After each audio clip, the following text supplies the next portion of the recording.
Support for your public radio station comes from our members and from the Artful Gardener, offering decorative arts for the home, from American-made craft to frost-proof planters, and providing garden design services with more than 40 years of experience. Located on Mount Hope Avenue and online at theartfulgardenerny.com.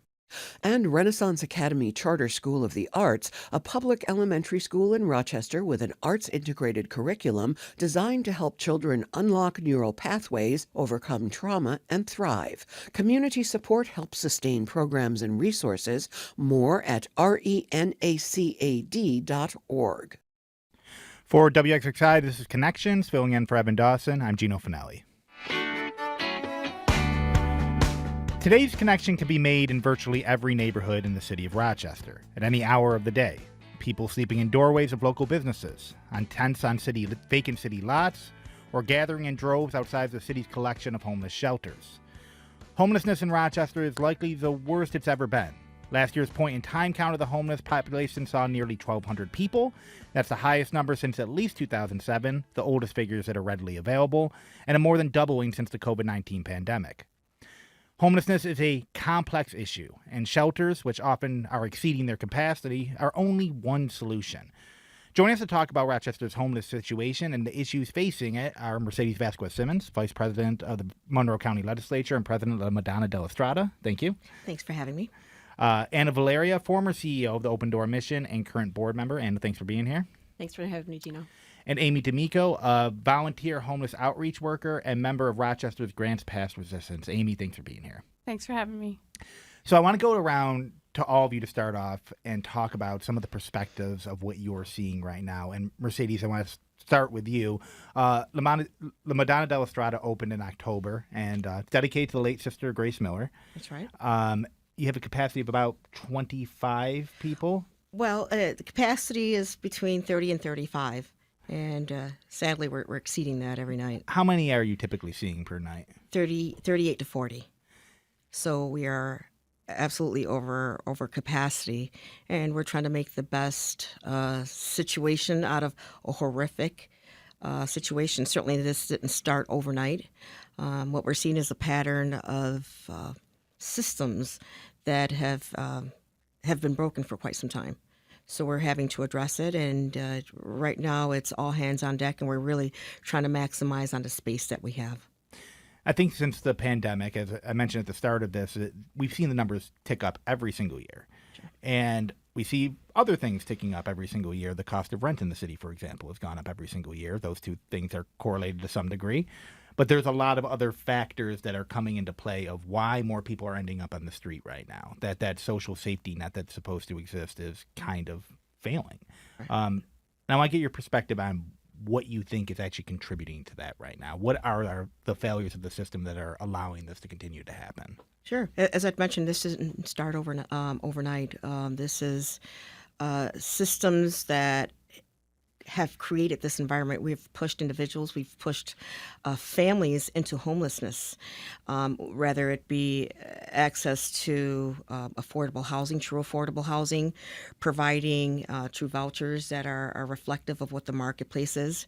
Right now, the county's voucher program is at $440.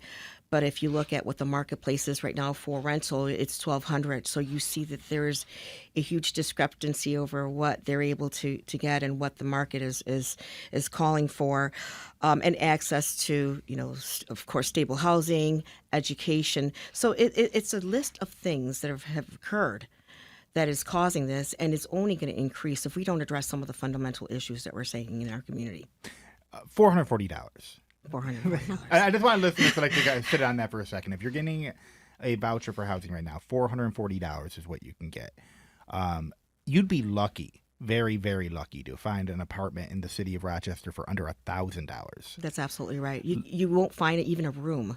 Now, if you think about a family, and I'm going to take this back to where I actually reside, which is zip codes 14605. The average income is $15,000. There's just no way you're going to be able to afford a $1,200 apartment. So what we're seeing is, that they'll take an apartment, because that's all they have. But within 2 or 3 months, they're facing eviction, and that's a cycle that we see, and it's continuing to happen. At Madonna Della Strada, what we're seeing is individuals that once upon a time they're working. They're actually working, but they're not able to bring in as much income to pay for an apartment and to pay for the increase of RG&E. So there's so many factors that contributed into the crisis that we're now seeing. Anna, you were at Open Door Mission. You took over as CEO in 2017. Mm-hmm. You were there for the whole COVID-19 pandemic. Yes.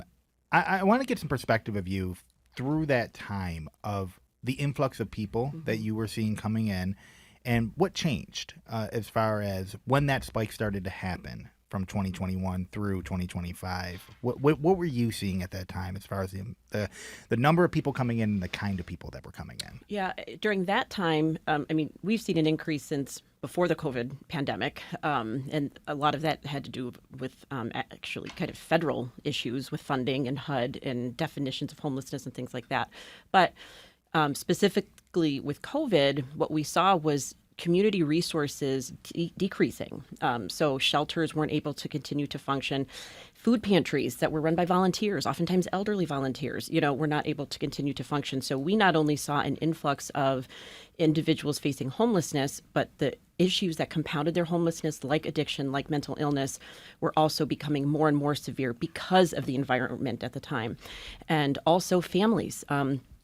We saw people for the first time that we hadn't seen in ever, kind of to Mercedes' point, people who were working and then weren't working and needed our help for the first time just with things like food and clothing.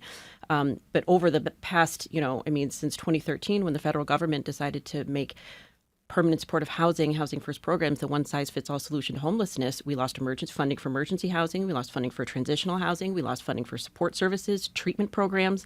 All of those things went away with that.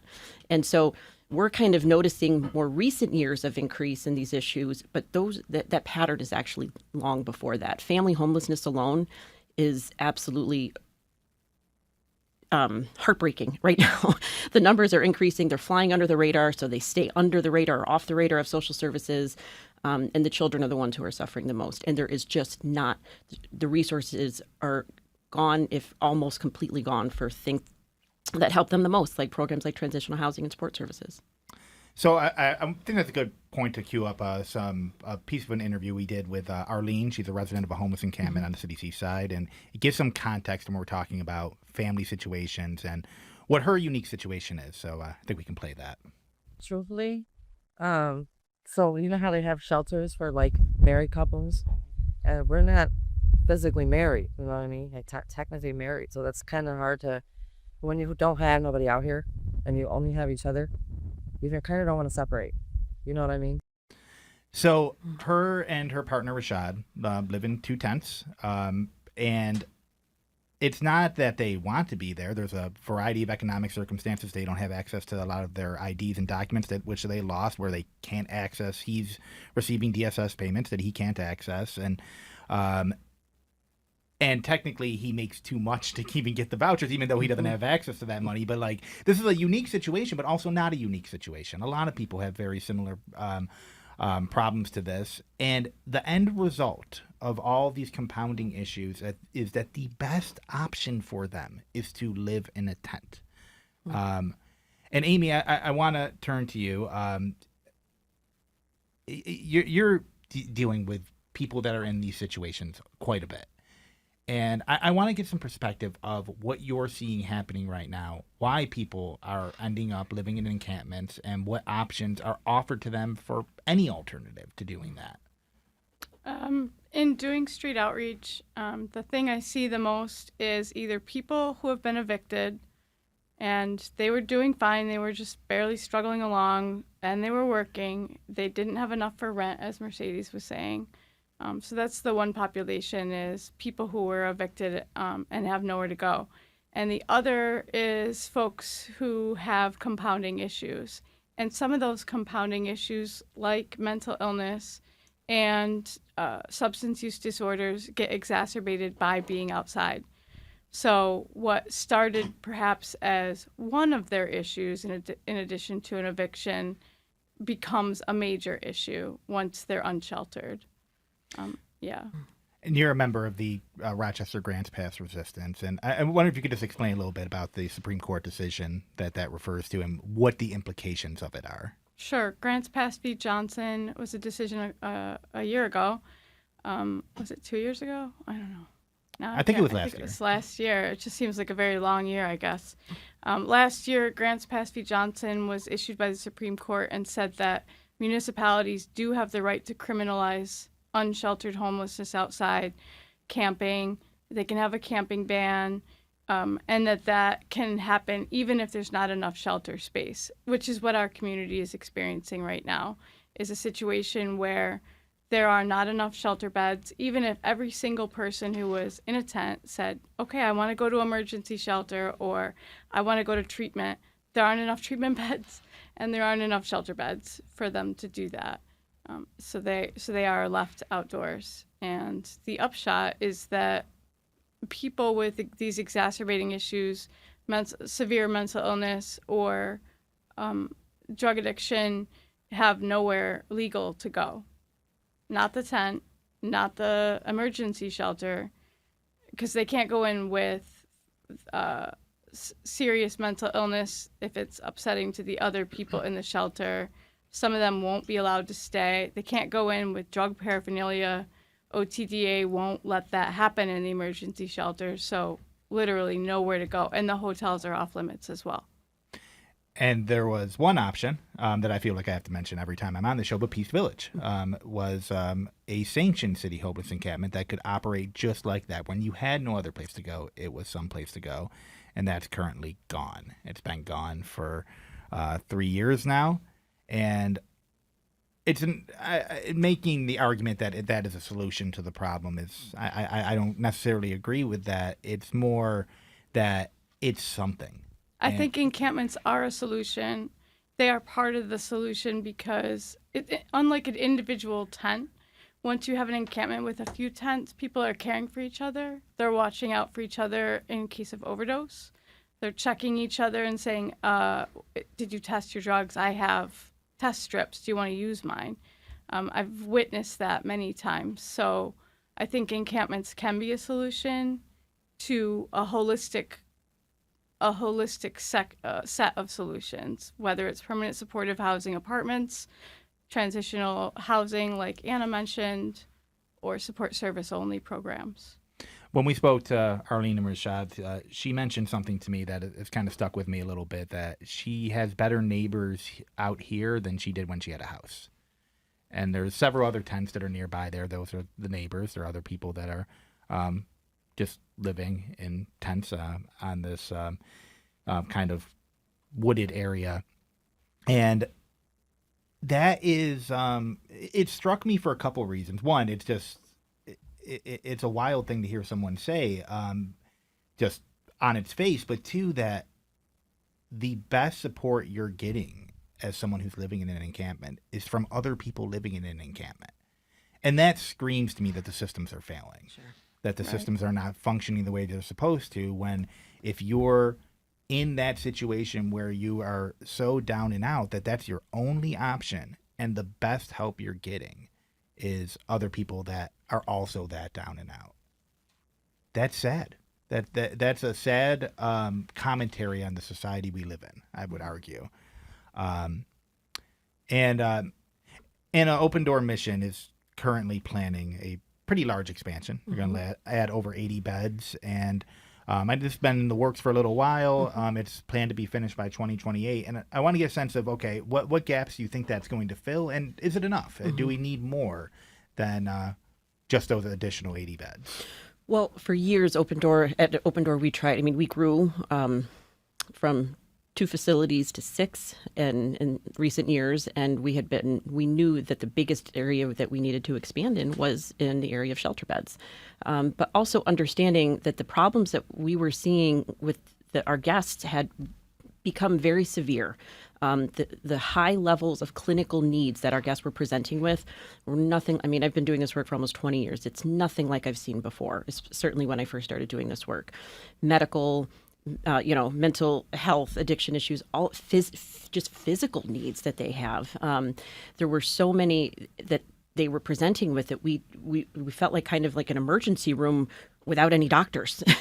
And that's how it felt like at the shelter. So, and then you combine that with people going through the most traumatic time in their life with being in an overcrowded shelter with not the right resources. It was just breeding issues, and we had to bring security on, and that was a budget line item that we had not prepared for, but we had to add. We were forced to. So with this, one of the things that we wanted to see with this new expansion, it's called, the city code word is a homeless residential facility, which basically is an emergency shelter, and it's non-congregate. So they're individual, 1 to 3 people per room, and up to 80 beds, with all support services on site. We open doors hoping to have a clinic on site as well, just for acute kind of treatment and referrals. And that's the kind of thing where the goal to Open Doors philosophy anyway, is the goal with any sort of homeless program should be that it's temporary, but it's effective. So we want to see people go through this program and then transition into permanent independent housing, if possible. Or if their needs are higher, they're going into a treatment program, they're going into an assisted living program, they're going into a PSH program. We want to see people come in and get the help they need and then move on to the next phase, and up to and including full, life transformation. So hopefully the gaps that fills, this program will be in the area where there are people in these programs, like Amy's seeing an outreach, like Mercedes sees at LMDS, where there are people who really are ready to take that next step towards recovery, towards education, towards reconciling with family. You had cited in your article, still remaining, this has been true for years now, that the emergency placements are primarily from eviction by primary tenant. It's not all just, we always say at Open Door, you become homeless not when you run out of money, but when you run out of relationships. So how do we preserve relationships, rebuild relationships so that people can fully, get back into functioning in the community? And how can we make it as temporary as possible so that we're not bottlenecking and we're creating room for people who need it as well. Yeah, for scope, the numbers there, and this is from a 2024 report, is that it was about 66% of people that are going into temporary emergency housing are coming from an eviction environment, and the vast majority of those are from being kicked out by the primary tenant. So that's someone they're living with, and they're kicking them out. 4% are chronically homeless. Those are the people that are regularly going into shelters. They've been homeless maybe for weeks, months, years. That's not an insignificant number, though. That's still a large amount of people. And when we talk about all these different issues, yes, economic is the largest one that contributes to people being put out of stable housing. But mental health and substance use are two that kind of propel chronically homeless people a lot. And I want to give the sense, do we have enough resources to even offer people? If people want help, is help available in a meaningful way that can help transition people into stable housing? Mercedes, I'll start with you on that, since you're seeing a lot of people coming in pretty regularly that probably have varied issues. Are the resources there? As a county, the resources are there. So it's just a matter of connecting the people to the resources. At La Madonna Della Strada, we try to stay true to Sister Grace's mission, which is to accept everyone and treat them with love and compassion. Now, with love and compassion, we also have to deal with some of the factors of mental health and drug addiction. And what we try to do is mirror resources and help them get the resources necessary. And that's a great concept. But what we're seeing is a large majority of the individuals coming in with those, and the resources just aren't reading. Again, we are a resource-rich county. It's not meeting the needs of the community and its access. After 5 o'clock, which is when we actually open our doors at La Madonna Della Strada, many of these resources are not available because it's after 5 o'clock. So we have to make sure that, as lawmakers, that we're creating policies and procedures and programming that meet the needs of the community that we serve.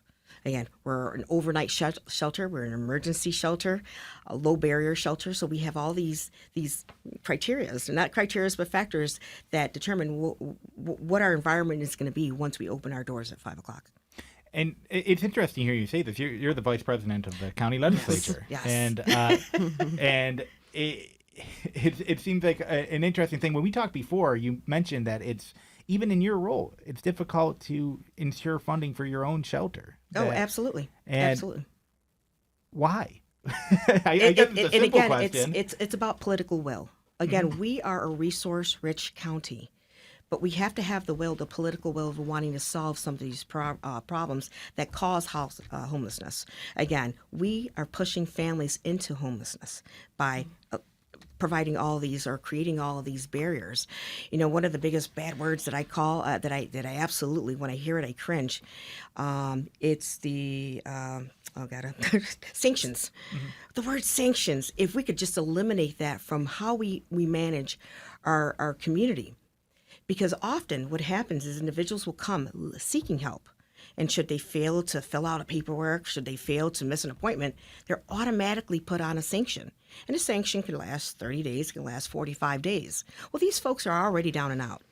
They don't need another layer of 30, 40 days that are only going to just expand on the crisis that they're experiencing. So we have to honestly just revisit what that means. Now, if you have conversations within the county, they'll say, well, that's a state mandate. And it becomes this finger pointing.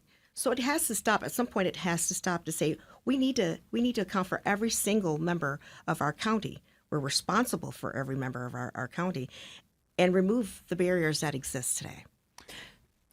If I could just add to that, Mercedes, because there's a dynamic to your point that is this game of ping pong, where I experienced this at Open Door, where you have the city, we're going to the city for help, we desperately need a space. We tried to buy like 2 different buildings over 3 years, and we're just met with dead end after dead end, you know, and we weren't even asking for financial support at the time. We were just asking for an approval to be able to buy a building, you know. And so the city would say, well, go talk to the county. It's a county issue. The county says, go talk to the city. The city has more funding, or, you know, it's this game of ping pong. But at the end of the day, we're just left in the middle, you know, with nothing to show for it, and no more resources being added to it. And the other thing that I would add is that, and I know this is kind of a probably not the most popular opinion on the show, but one thing that the federal government is trying to do now is trying to collaborate multiple agencies in how they're rolling out policy when it comes to homelessness. And they're being met with a lot of resistance, but I think it's important to acknowledge the need to involve multiple agencies, whether it's at the federal level or at the local level. We have to, you know, when we're seeing families, the school system needs to be involved. The education department needs to be involved. Law enforcement needs, you know, we need to not, I think we also as providers and community leaders often like to kind of point fingers as well. But part of that needs to be that we're actually pointing the fingers to say, let's all come together, because you can't, DSS can't do this alone. The city can't do this alone, but they also can't keep ping-ponging back and forth to each other either. We need to look at how we could actually address this collaboratively. And we've seen that ping-ponging every time a homeless encampment is cleared out in this city. That's the blame game that happened. So it's the county's responsibility. Well, you know, this happened or this happened, and I think back to one in particular in December 2024. It was right before Christmas. It was a really cold weekend. It was the Friday before that, and they cleared out an encampment on South Clinton underneath the bridge. And the city had done the clearing of the encampment, and there was about 8-9 people, thinking maybe 10 people staying there. And they offered all of them to place them into shelters for Code Blue, the emergency housing for when it's really cold out, and tried to offer some resources. They offered them rides, all of these things. Nobody took it.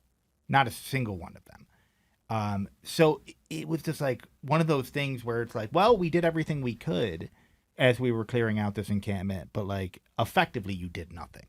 You cleared it out, and then Amy, I feel Yeah, like I you have just something you want want to to add say, here. effectively, you did something. You destroyed an encampment. You destroyed a community. You stole people's things. You put them in a dumpster, and you threw them away.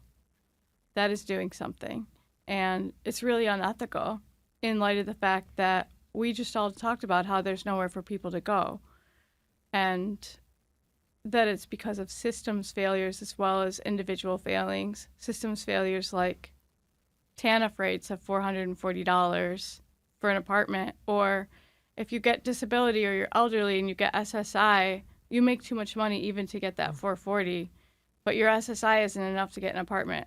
So that's a system failure. And then on top of that, you have DHS, which has a New York State constitutional requirement to care for the needy in Article 17, aid and support for the needy, and yet they're sanctioning people and then blaming the state for it.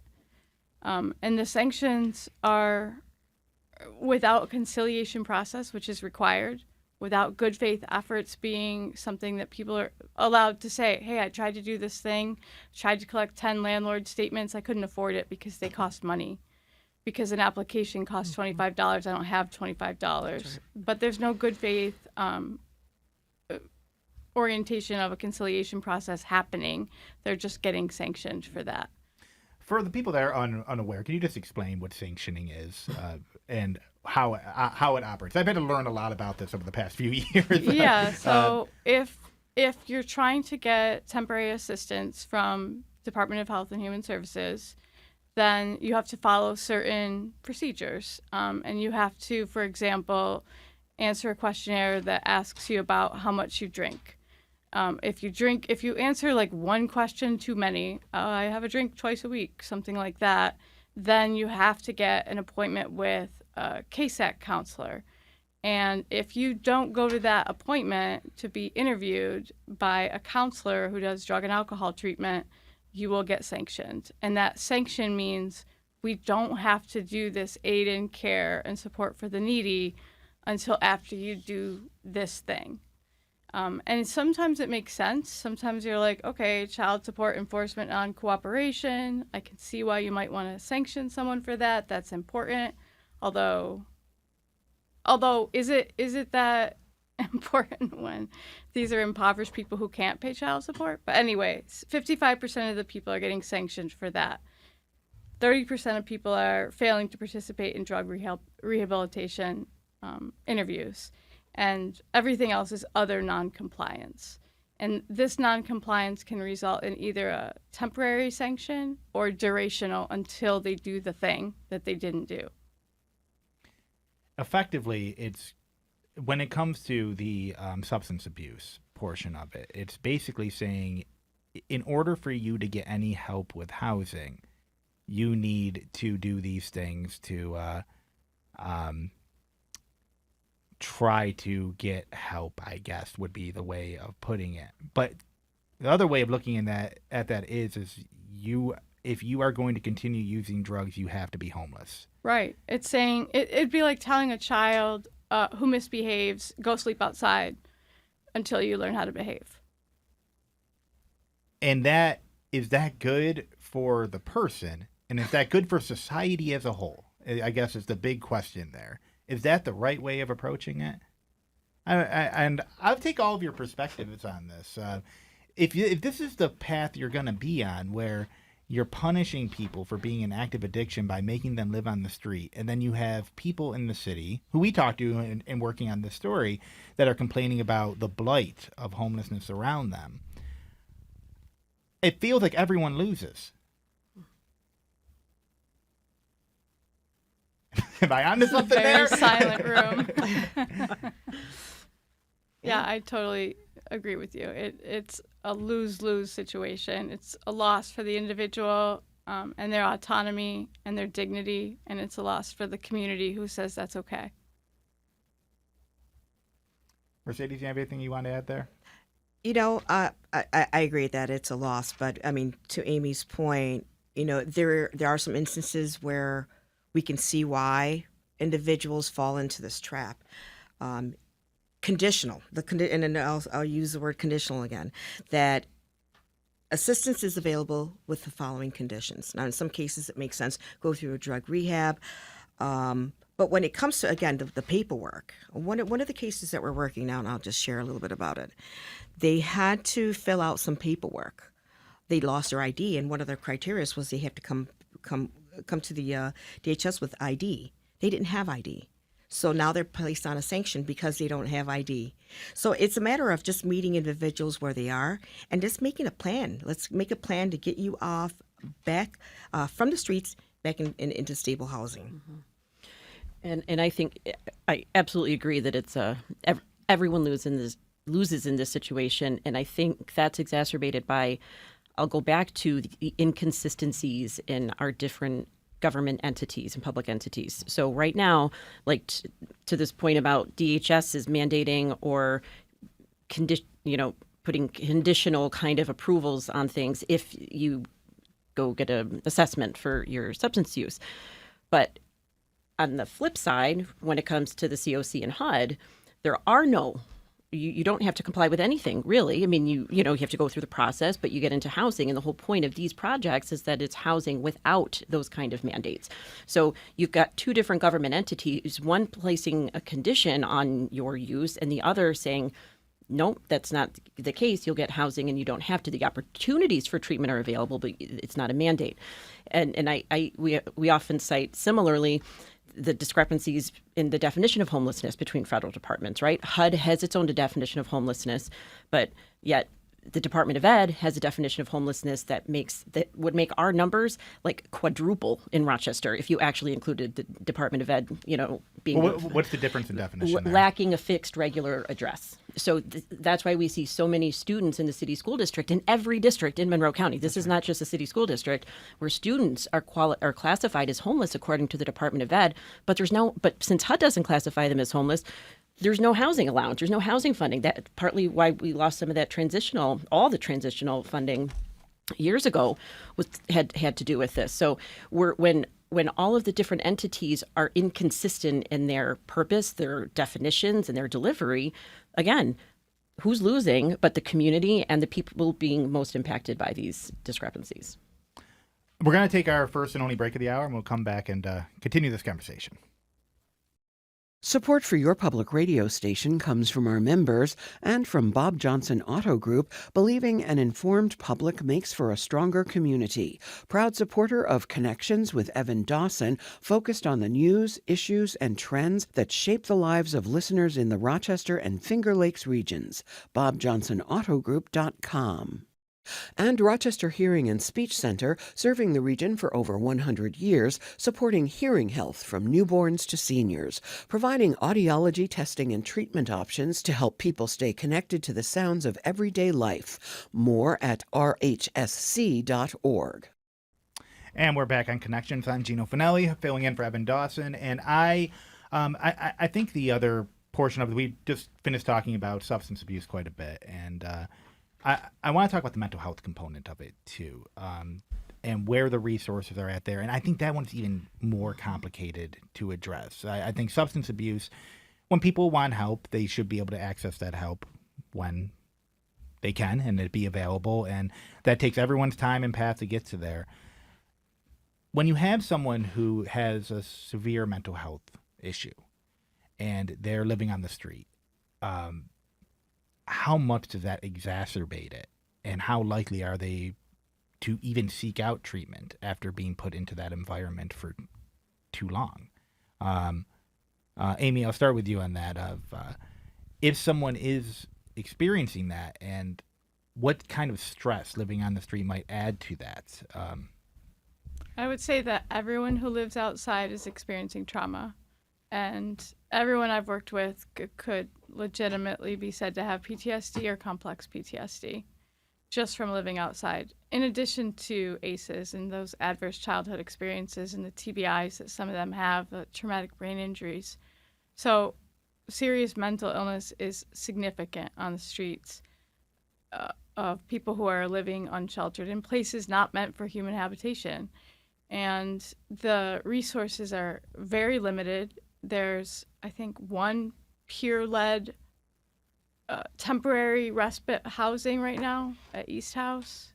It's called Affinity Place. It's the only one I know of that people can go in for like 30 days or less and it's run by peers with mental illness that they can go and they have a respite, a place to stay for a couple of weeks. I don't know of other places.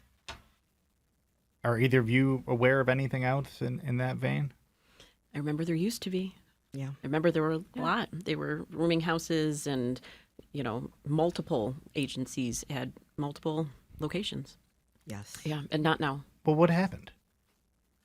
Well, HUD stopped HUD funding, stopped funding transitional housing. That was part of it. Some Yeah. of them were focused on people with mental health Yes. issues. And that was and that was going back to the ping pong. That was, I mean, Amy, we were doing this together at that time. Like you would try to get someone, we would do the SPOA referral, the single point of access, which was supposed to be this, you put in an application and the housing will appear, but we would have to present clients to the board of people, some who represented these transitional housing programs that were more focused on addictions, some were more focused on mental health.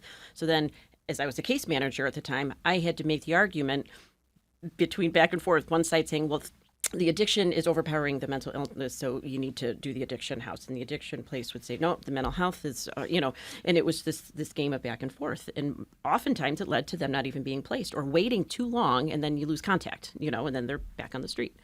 But yeah, there were places that would incorporate treatment as part of housing, and they're gone. All of this, the sanctioning, the different resources that are available, the requirement to get documents, all this is confusing to me. As we're sitting here talking about it in a theoretical concept on a talk show on public media, it's confusing to me. If you're actually living in that environment, how are you supposed to navigate it? And that's the problem. They're not navigating through it, and neither are we providing resources to help them navigate through this.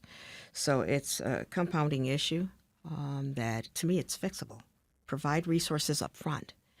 Allow them, help them navigate through these systems, complex systems, and get the necessary resources. And, whether it be housing, food, inequities, we can help. All this is solvable, and that's the most frustrating part. It's you have to have the political will to want to resolve some of these issues. And I think like Amy, a lot of your work with these individuals is volunteer.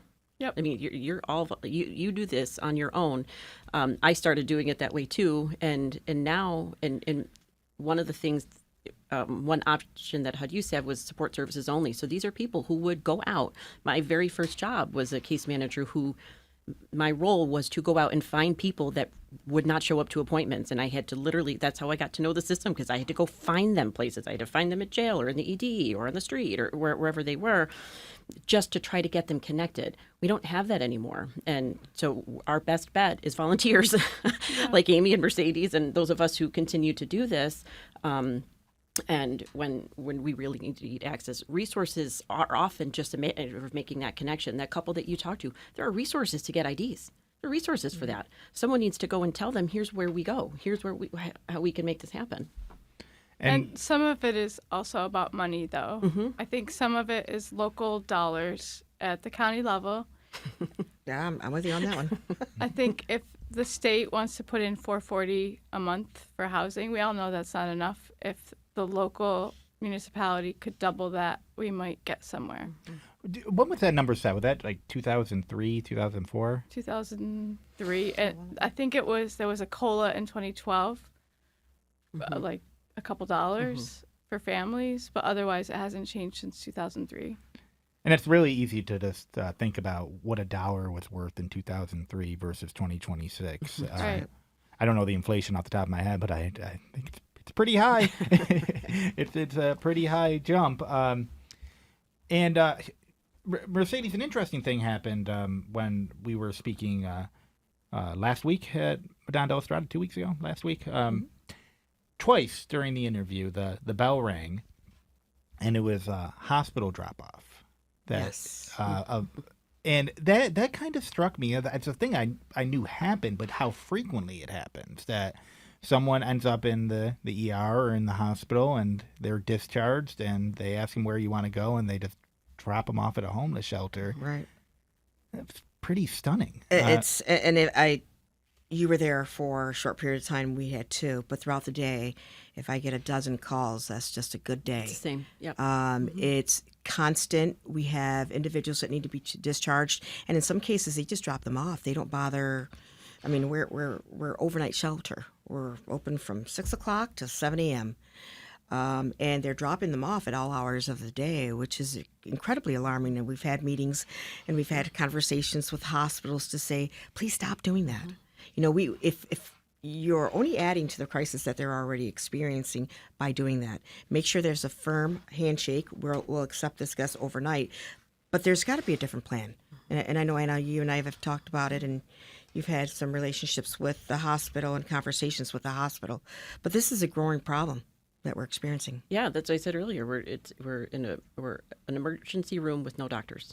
That's what it looks like now. And when people are coming in, you have no idea what condition they were when they went to the hospital, why they were discharged. They will try to call. Oftentimes, they will try to make the call. But if they don't connect, or even if we've said no, we can't take someone because of an accessibility issue or a medical or physical limitation issue, they will send them anyway, or they may go somewhere else. But we had one person get dropped off at our shelter 3 times in one day. We sent them back to the hospital because they were in need of care, and 3 times in one day. Same person.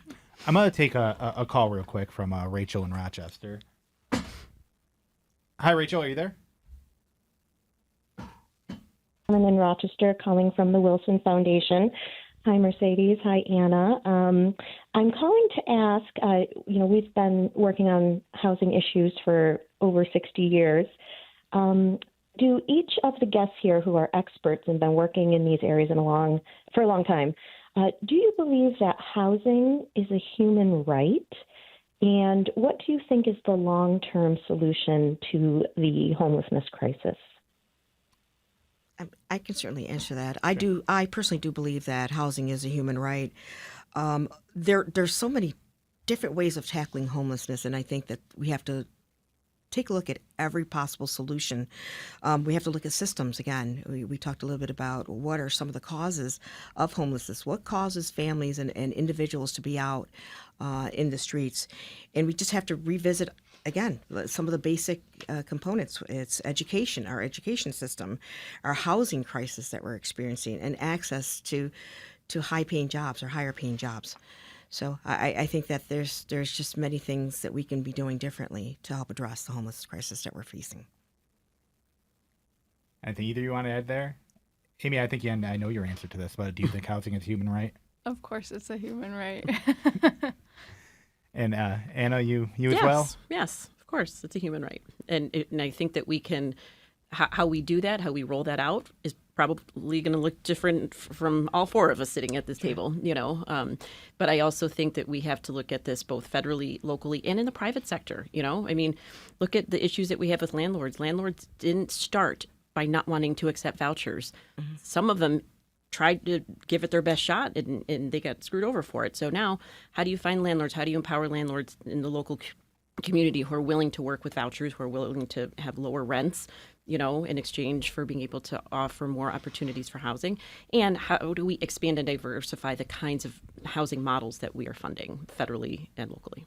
I think the way I try to look at this big picture is that I think most of the people that are working in this space have good intentions, and it's not working. The system itself, as a whole, not any individual part of it, but as a whole, it's not working. And the evidence of that is that people are falling through the cracks and are not able to comfortably live in any environment and get the supports that they need to survive. And I think just to add to the idea of looking at long term, what does that look like of a solution to a world where I don't know if homelessness will ever be eradicated completely. But these kinds of problems, I think, could be. What does that look like, and how do we get there? Is the question that I would pose to you all. Whoever wants to start there. When you say these kinds of problems, which ones are you talking about specifically? The sanctioning, the lack of resources for substance abuse and mental health, the kind of chronic homelessness that is where people are entered into a shelter and then are out and then back in. All of these things that are kind of contributing to the pervasiveness of the problem kind of accelerating. What are the long-term solutions there, and what does that look like? I mean, I can tackle this. Sure. I'll try to. And the thing is, there is no single solution to this. This has to be multifaceted. And I think about, just pulling back and asking why is Monroe County one of the highest sanctioning counties? So we'll start with that. What is it about our process and procedures that it has the largest number of sanctionings in the state? And looking at every system, literally you have to break this in order to rebuild it, and be intentional with it, and seeing and ensuring that resources are getting to it, where we have mental health professionals at each site. When we talked a little bit about the hospital drop-offs, we at La Madonna Della Strada, again, it's an emergency low barrier shelter. We're not equipped to handle these things. So we have to look at what is the environment we're currently dealing with, and address each facet of it. And again, it's a complex issue. Homelessness is a very complex issue, but I think if you have, again, I'll go back to the political will to want to resolve it, we can do this. Yeah. I'm going to take one more call from Chris in Rochester. Hey, Chris. Hi. Thank everybody for talking about this issue on the show. My brother, who's gone through a fire that was on Meg Street back in November, and it's been 6 months that it took finally to find a place for him to live. We'd gone through he's not on a voucher program, he's not on DSS, but there's a whole concept where people are trying to figure out a way, well, who are the innocent homeless people? We'll help them. So what's happened is the social media side of things is that folks have become homeless, that there's some reason that's their fault, and we look for fault instead of addressing the issue. And as I talk to people, because I'm on South Avenue and I engage people all the time, some folks that are struggling, and then even to happen with somebody who's burned out during a fire. I mean, Rochester has a huge problem. Like Red Cross used to give out a $300 debit card. They don't do that anymore. Okay, so you maybe have a night or two where there's going to be an immediate shelter situation, but 30 families became unhoused in one night with a 5-alarm fire in Rochester. And even in the so-called, what I call the term, the people that should be easier to house because people will buy into the fact that they're an innocent. Well, I think that's a huge part of the problem here. We're trying to divide up the people by the level of challenges that individuals have. And then you add what's happening in the streets of Rochester with folks who struggle with mental illness. It takes 6 months to get an appointment at some of these programs. So people will still suffer and sometimes end up in the jail system. And it's just so frustrating. And I really appreciate that you're talking about this, Gino, on the show, and that, Amy and Mercedes, and I forgot the other person's name. Anna. But it's so mission critical. Any one of us could become homeless. Think about right. that. Mm-hmm. If your resources are taken away, if the bank account no longer, something happens, a fire, or you fall in a situation where you got really depressed and you started drinking, and then you started, the other day I had somebody who had overdrank and had done crack, and he was like, why are you bringing me crackers and cookies and soda? I said, because we are part of a community here. And the volunteerism that Amy's talking about and Mercedes is talking about, homelessness is right here. You don't have to go to New Jersey to see it. That's right. It's right in our streets. It's right on your block. Thank you, Chris. Yeah, and I think a thought that I have is, and I do see this a lot, is people like to make arguments that the homeless are lazy or that it's a moral failing. And I think it's a very convenient thing to do, that if you can argue that homelessness is a moral failing, then you can absolve the system that has allowed it to happen. That's right. And that's a more difficult conversation about what does it say about our society that we're giving people no other option but to live on the street. What does it say? With our last couple minutes, what does it say that this is the situation that we're currently in? That for a lot of people, the option of living in a tent is the best option that they have. Amy, I'll start with you. I'll say that I think we've decided as a society here and across the country that it's a moral failing when people are homeless, that it's not a problem of capitalism and the very predictable outcome of a private rental market. But what we know is that this is an infrastructure problem. Housing is not a moral problem. It's an infrastructure problem with a public health solution. And that is an angle that we can look at it from and say, okay, this is a public health problem. That is how we can solve this. Mercedes, when you're working in the shelter and you see the amount of people that are coming in, you're consistently over capacity. What do you think it says about where we're at as a society? Well, we're broken as a society. When I see individuals and we have conversations with everyone that comes in, it's very clear that there was a failure, system failure that occurred. So my role is to accept everyone as they come and say, what can we do to help you immediately, right today? What can we do today? And then put a plan together. But it's very clear that there is a failure. And here's the thing is what we're seeing too is the amount of younger individuals that are coming in, and 18, 19-year-olds that are, in theory independent, but yet here they are in a homeless shelter because they have nowhere else to go. And that just screams we're in a crisis. And we can't continue to put a blind eye on this issue because it's only getting worse. Mm-hmm. Awesome. Well, thank you all for being here. And in my final couple seconds, check out our full story at wxxinews.org. I put a lot of work into it, and I would love. Thank you. Yeah. Thanks, Gino. Thank you.